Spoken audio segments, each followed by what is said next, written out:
এইভাবে চটুরি পাখি পুরো জঙ্গলের সব পশু পাখিদের বোকা বানিয়ে ওদের আম চুরি করতে লাগলো। তখন সব পশু পাখিরা মিলে একটা মিটিং ডাকে।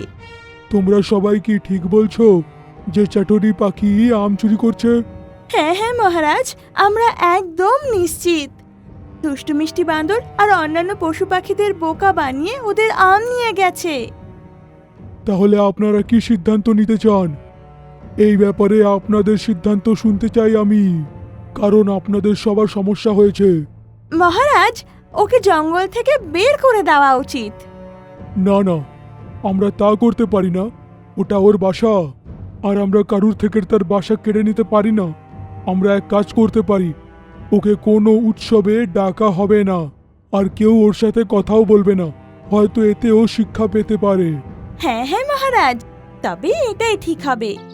সব পশু পাখিরা এবার এটাই করে।